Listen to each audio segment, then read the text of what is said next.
আসসালামু আলাইকুম। আমি তানভীর আহমেদ, উপসহকারী কৃষি কর্মকর্তা। আমরা এখন দাঁড়িয়ে আছি হচ্ছে একটা পটলের মাঠে। জি, পটল। পটলের মাঠে দাঁড়িয়ে আছি। এখন আমরা আসলে মূলত এখানে যে কৃষক বা যে উদ্যোক্তা, তরুণ একজন ইয়াং উদ্যোক্তাকে আমরা দেখছি।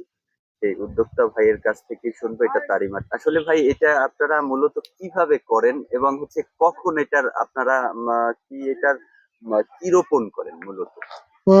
আমরা এটা মূলত এই যে ডোক, হ্যাঁ, এই ডোক গুলো মনে করেন যে কাটিং মানে লতাটা আপনারা কাটিং, হ্যাঁ, 3 গিরে 4 গিরে করে রেখে আমরা কেটে মাটিতে মনে করেন 2 গিরে দিয়ে আর 2 গিরে বাইরে রাখে, হ্যাঁ।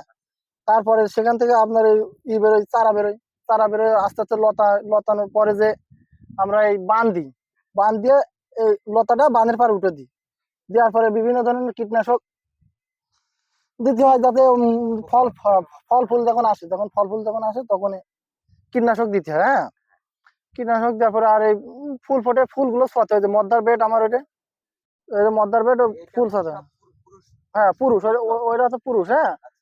পুরুষ, ওই পুরুষ যে আপনার এই মহিলা আর কি আর কি আপনি করতে কি হচ্ছে এখানে কি অন্য যে বেডগুলো বা অন্য যে শাড়িগুলো আছে এগুলো কি সব সব মাই, স্ত্রীলতা? সব সব স্থির, হ্যাঁ। স্ত্রীলতা। জি। তাহলে আপনার এখানে কতটুকু জায়গা আছে? আমার এখানে 29-30 শতাংশ হচ্ছে। 30%। আচ্ছা, আপনি একটু আরেকটু যদি বলতেন যে এখানে মানে এটা কবে নাগাদ থেকে আসা শুরু হবে আপনাদের? আ এই মনে করেন যে এখন জানুয়ারি মাস ফেব্রুয়ারি মাসের মাসে। থেকে মাস মাসের পয়লা থেকে আমরা বেচা কিনা শুরু করতে পারবো। আচ্ছা, আপনার এই 30% জায়গা থেকে আনুমানিক হচ্ছে কত টাকার পটল ধরা যায়? আনুমানিক আপনার মনে করেন যে বিভিন্ন বাজার রেটে তো অনেক সময় আপনার 60 টাকা 70 টাকা দরও থাকে, আবার 50 টাকা দরও থাকে। তাতে আপনার এই উইতে আপনার 15 মন উইতে যায় পটল, হ্যাঁ। তাহলে ১৫ মণ হচ্ছে একেক তোলায় আপনি করতেছেন। এক এক তুলায় মানে আপনার হচ্ছে সপ্তাহে। সিজনে এটা কত মাস যাবত হচ্ছে আপনি এর ফলটা দীর্ঘ 10 মাস। ১০ মাস। তাহলে সেক্ষেত্রে আনুমানিক ৩০% জায়গা থেকে কত টাকা প্রফিট হতে পারে আপনার? যদি কেউ পটল করে? পটল করা বলে আসলে পটলের চাষটা হচ্ছে অন্যান্য চাষের চেয়ে ভালো চাষ, হ্যাঁ।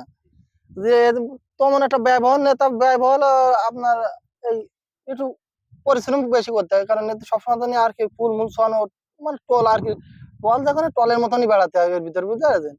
দেখাশোনা করতে হয়, পোক মাকড় আর কোনে লাল মাল হয়ে গেল, এই যদি আপনি ভালো যত্ন করেন ভালো ফল পাবেন, আর ভালো না হলে আপনার ফল হবে না, হ্যাঁ। তাতে যদি সবাই যদি যত্ন করে তো এই 1 বিঘা ভুঁইতে অন্তত 2-3 লাখ টাকা বেচা কিনা করা যায়, খরচ আচ্ছা, খরচা বাদ দিয়ে। তাহলে আপনার হচ্ছে অন্য উদ্যোক্তা, কৃষি উদ্যোক্তাদের জন্য পরামর্শ হচ্ছে যদি তারা ভালো করে যত্ন করে ভালো কাটিং ব্যবহার করে তাহলে হচ্ছে যে তারা অবশ্যই লাভবান অবশ্যই হবে। লাভবান হবে।